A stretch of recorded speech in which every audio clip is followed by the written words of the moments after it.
Just wanted to finish a thought that I had. So I made a rant going off about people were discussing atheism in a kind of religious or spiritual fora, and so I weighed in on the general understanding as why atheists are avoided in mystical circles, or why they're seen as just kind of silly wastes of time, because they already presume, let's say, material objectivism or some kind of materialist fact to be above any other consideration, and so them wanting to have the whole philosophical enterprise in fact subordinated to that solid realm means that effectively they're not really capable of believing in truth, because truth must be reduced to some kind of factual instantiation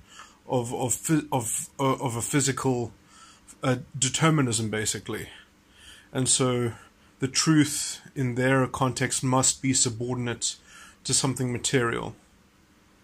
And because they're stuck in that slavish dilemma, you could say, you could call it that,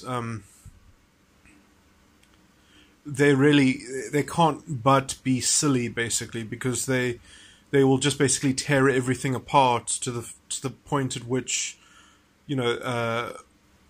philosophy is useless because it doesn't slavishly contend the same kind of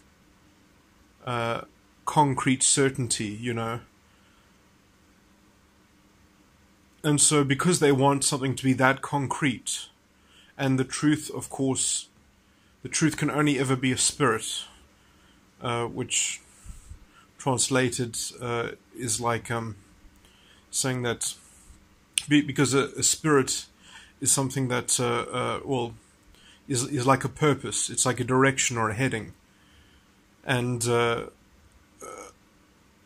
point that I'm making, I'm reiterating some of the points, although it's not flowing as well. But the major point is that this is described, for instance, the Christian doctrine, when it's called the quickening spirit. Is that it can't be fixed in a materialist reduction. It can always be faster than that. It defies description in that sense, and so quickening is a good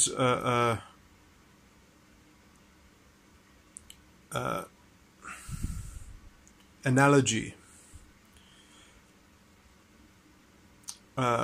for describing and this is why the spiritual doctrine is filled in mystery, because it's meant to be understood. It can only be understood. So because all the intellectual objects are subordinate to some kind of materialist obsession, is just silly. Because they'll only try to infect you with that obsession, so you can't even do anything with it. At least if someone is not an atheist, they believe in God. At least if their belief is in the same character as the atheist in terms of thinking about this kind of subordination, at least you have something to work with, because you have a God concept which then you can start to upgrade or expand the conception of, in terms of, getting it up there into the, how the spirit of truth can be understood. But someone who is an atheist effectively does not believe that the truth is accessible to the human physicalness, or whatever. So either the truth exists, but it's impossible to obtain, or it's impossible to know that you have access to it, So it's, and you have to kind of get so enamored in that whole kind of, what it really is the love of ignorance. They love not knowing. They love the fact that there isn't a truth, and so then they can therefore kind of in their superior sense of thinking themselves humble, that they can think, oh well, we're going to find the best wrong answer. And so I would say that the best example of this is really Sam Harris, who is probably about 2 evolutions away of weaponizing his philosophy and then it becoming really fascistic on some level, where they're going to say, well, look, let's practically, I mean, because you can see what Sam Harris has almost tried to kind of copy the richness of the spiritual realm and kind of run it as a program that you just have to choose to run as a program, and you need to kind of just get a whole lot of people together who agreed to plug into that program in the same way, and therefore have that same kind of cloud, be plugged into this cloud almost. That then is a kind of contention which is just proactively decided upon. I was watching a discussion with him and some other people, and it's interesting. I wish Christopher Hitchens was still alive so he could kind of weigh in on this sort of stuff, because literally in one of the questions and answers, I think Sam advises lying to children about, meaning, there being no meaning or some such thing, or there being no underlying truth or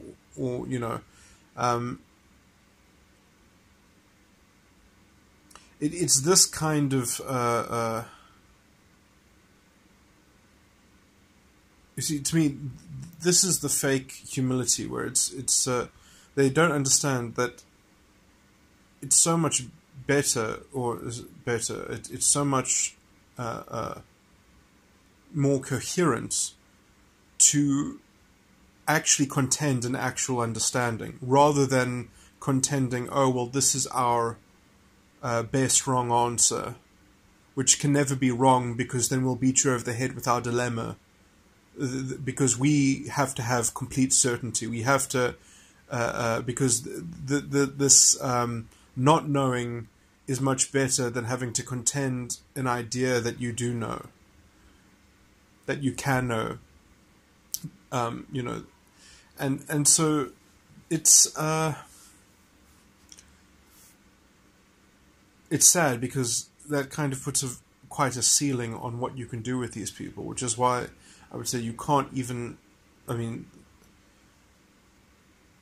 some level, it's not worth it you can't do anything with an atheist, because essentially it's like their concept of truth, because that's what God is. God is the spirit of truth. Is just, there's nothing there you can do anything with. So literally they will want to talk and want you to listen, and then when it's your turn to talk, because they promised you a turn to talk, then they'll say something like, well, now that I've said everything that I've had to say, you understand that everything that you might say is just completely nullified already. There's nothing left. The dilemma is perfect. So, and you can't get them out of that dilemma, because they've chosen to be enamored by it. They've chosen, well, I don't want to live without the kind of concretization that this dilemma would offer if it were solvable. And it's just because they want the materialist framework. They want the physicalism, or whatever you want to call it. They want life to be subordinate to a determinism, to basically a fatalism as well.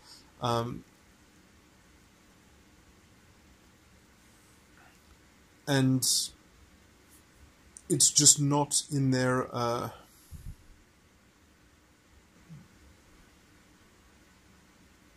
you can't really offer them anything around that,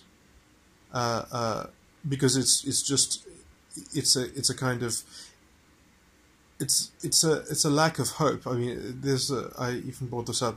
The analogy is in Dante's Inferno, when you actually get to Satan, who is frozen in ice. It's a frozen position, really. And what that really represents is the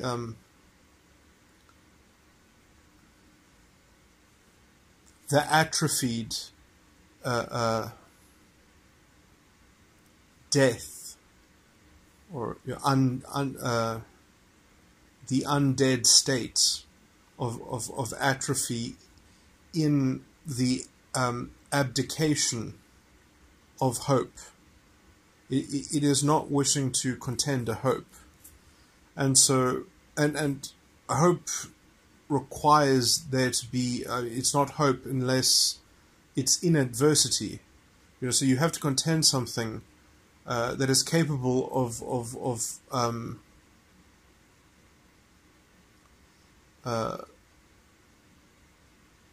expressing itself against an adversity. And it doesn't even mean necessarily that, you see, this is the thing. This is what real humility is, actually being able to contend an understanding, an actual positive understanding, not this kind of, well, we understand that we don't understand and we can never understand, so we have to make the best understanding out of not understanding. That's the fake superiority of thinking that you're humble. And then there's the actual humility of, no, I actually have an understanding. I'm not going to pretend that I don't have one when I do, because that would be stupid of me. And so, when someone is going to treat me like I don't have an understanding, I'm not going to just, be this gelatinous thing. I'm going to interrupt when I need to, because otherwise it's just wasting everyone's time anyway. But you actually are purpose-driven on some level, and that doesn't mean that the purpose can't be adapted or changed because it's contending itself. It's actually open to self-examination and revision, because it is quickening. It is capable of quickening, and in a sense, that is the rock, which is a spiritual thing. So it's not concrete in a physical sense, it's concrete in a spiritual sense. So that it doesn't lose its steam. Because it never had a physical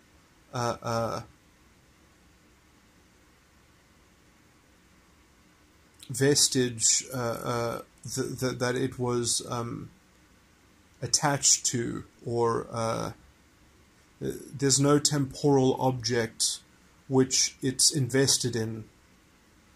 It's invested, all its investment is in the immaterial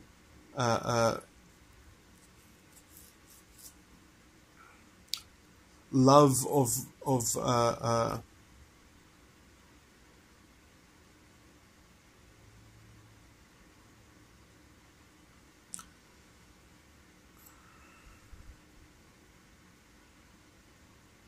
your love of truth, but also that the pattern which you can kind of see in this is that it's in the pursuit of what it is all the time. So it is in the pursuit of truth, and that is how you know what it is, by its character. So and that's why this is why the word spirit is appropriate.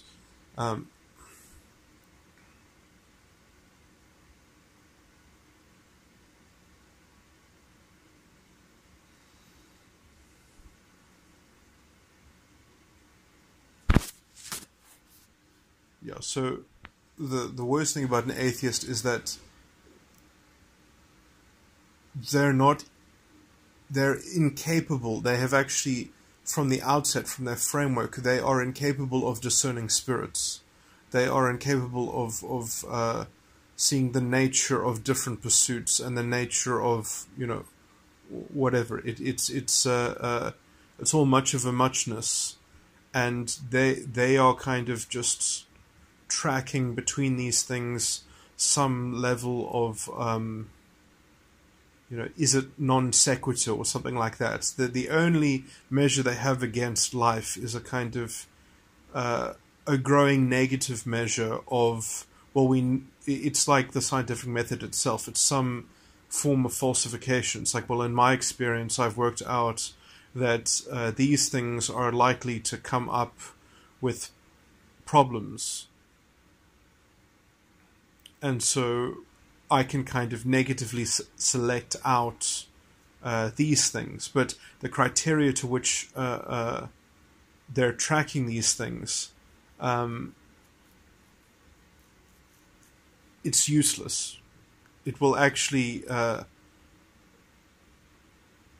It will always throw the baby out with the bathwater, let's just say, because, this is philosophically the problem with science itself as well, which is science can never find the truth. And in fact, science has already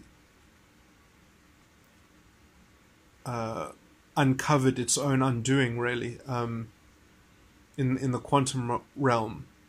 Which now is being covered over because they literally just want people to believe that, well, it's actually humanity that just isn't capable of understanding science, and science is above us. It's really quite... So because science can't give us an understanding, we have to kind of make an idolatry out of mathematical models and say, well, no, the basic nature of scientific reality, because it's scientific reality that gives rise to our experience, is these math are shown by these math models, but our brains just don't work that well that we can actually get something from them and have it match up or something. It's really an enterprise of these lost lemmings who know that they're lemmings, but they don't know what they're lemmings quite for yet, but they know that they must be lemmings, kind of thing. They know that they were meant to be lemmings for something, but because they know the nature of their lemmingness, they know that the truth is something that can only be a lemming truth. So their whole scientific thing is their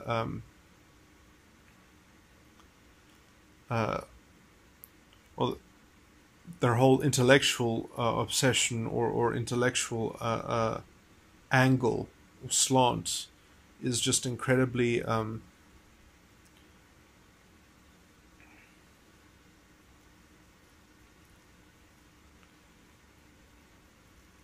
well, it becomes like everything else. It's like in the Christian scriptures, it's described as the principalities of the air.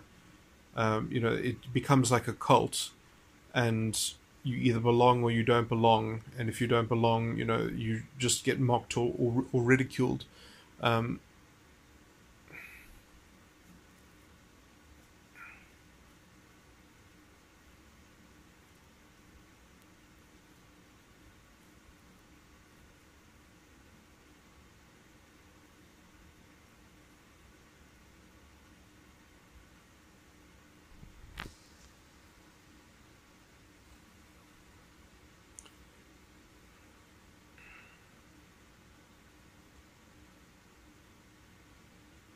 So in a sense, it's like these different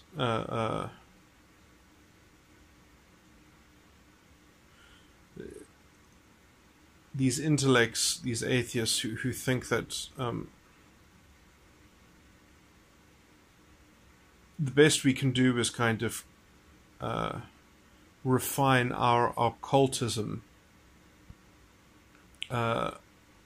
or at least narrow down what we should be cultured by, let's just say.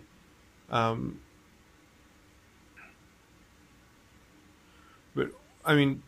it's always going to manifest as some kind of cult in terms of or idolatry, you could say, of some species of like logic or some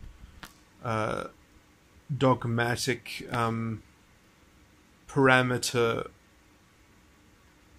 of viable behavior or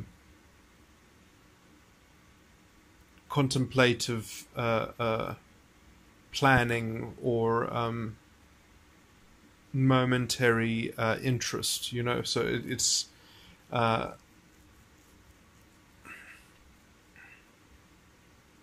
unless they just completely compartment it out of their living, in which case, you know, they're just completely fragmented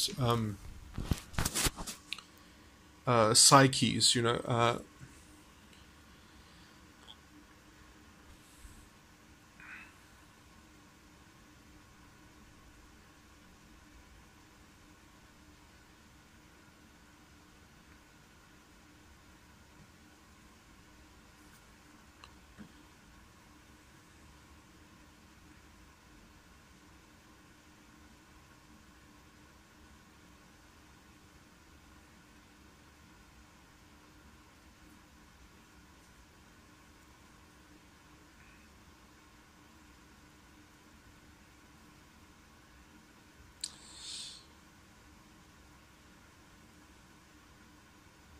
Yeah, and I do think that it's a good way to say that they have lost the ability to contend with the ideal form of hope in the Platonic sense when I say ideal form, but or just hope is not an intellectual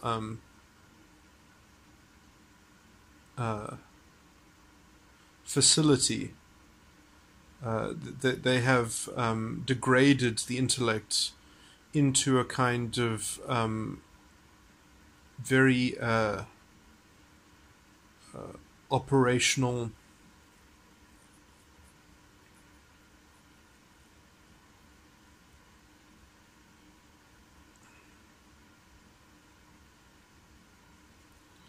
but they have reduced it into a kind of uninterpretable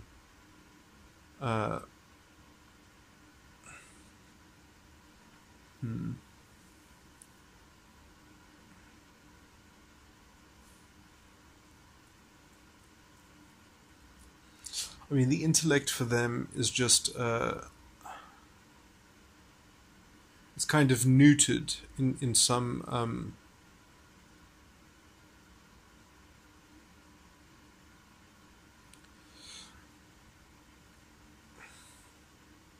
what's the best way to describe it?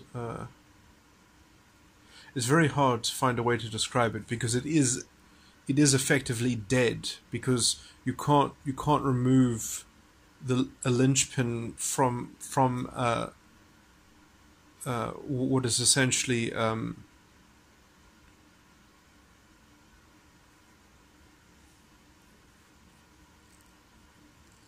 you know, it's like if you it has, you know, it's like virtue itself works in tandem. Let's just say as a if you had virtues operating in complete ignorance of one of the virtues, it would corrupt all of the others. If they were to operate with irregard.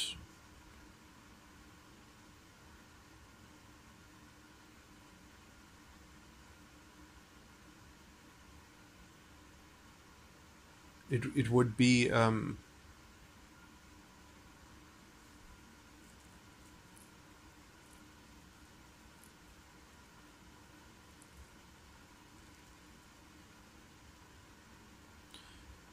to warp the character of the other virtues as to undermine their own, you know,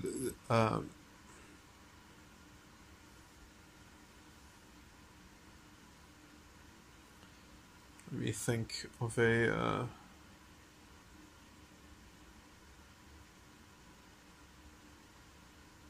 again, that's an immaterial example, so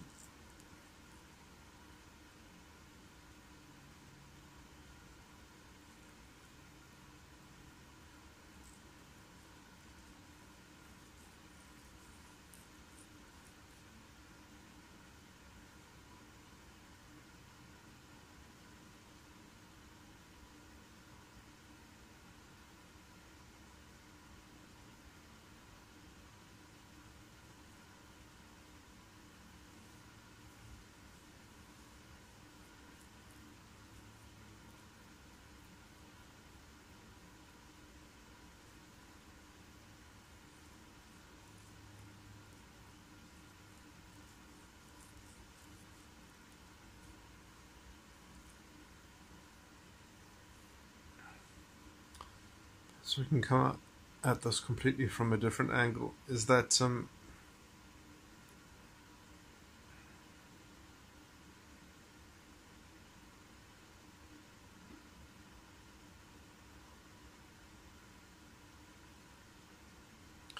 a sense they have displaced hope with ideology, or because of their ideology they have put a ceiling on their hope in the brand of that ideological stance of a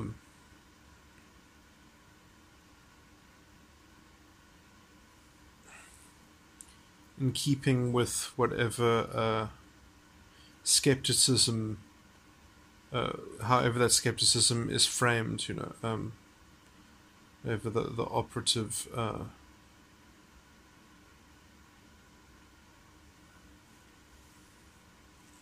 components of it all.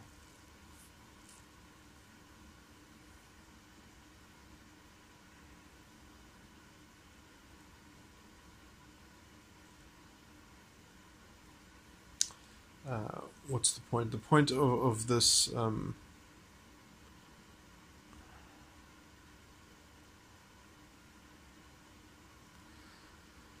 is that instead of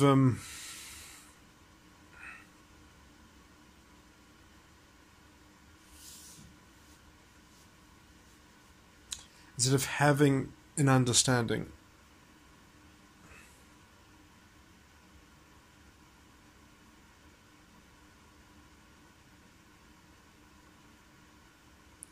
they know why they don't have an understanding.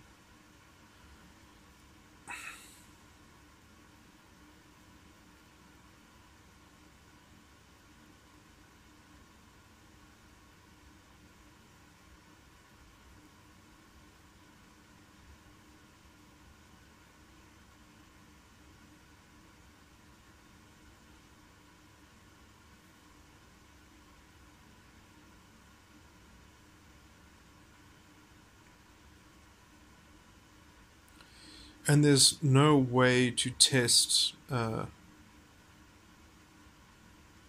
against a different schema. This is the biggest problem of this formula of thinking, of this formulaic way of thinking, is that if it comes across something that is superior to it, which is better to it, it can only communicate with something that already buys into the rationalization that came up with its why it doesn't understand. So that why just kind of sticks out like a sore thumb, which actually makes all these kind of implicit ontological maneuvers, all of which are completely, they're just presumptions. And usually they're rather table thumps. And they are, in fact, we know that the kind of presumptions that science makes have actually been completely done away with and undermined. We basically have evidence of this. But because science has no way to philosophically revise its methodology, which has these presumptions built into it about the nature of time and the nature of reality being deterministic, basically, on a fundamental level, that's in the methodology. Now that we actually have proof that that reality works on a kind of indeterminism, science has no way to revise itself. It has no resource to do so. It has to become something else. And so an atheist still wants to be an atheist when he is convinced that there is a God. It's the same kind of identity problem. And I would even say that the scientific wielding of authority is actually was the model which the social justice crowd used to propagate their assault and takeover of the of the public sphere, public discourse. which academia is not able to resist, just as it was not able to resist science's vestiges of authority in white lab coats and the hard sciences, which all the departments, all the important departments that need to do a lot of work still because of their slavish devotion to the hard sciences, are completely corrupted. Specifically psychology, which needs to be kind of actually the queen of the sciences to ground everything, so that philosophy can actually start doing its job as the lungs of the academy, the heart of the academy being psychology.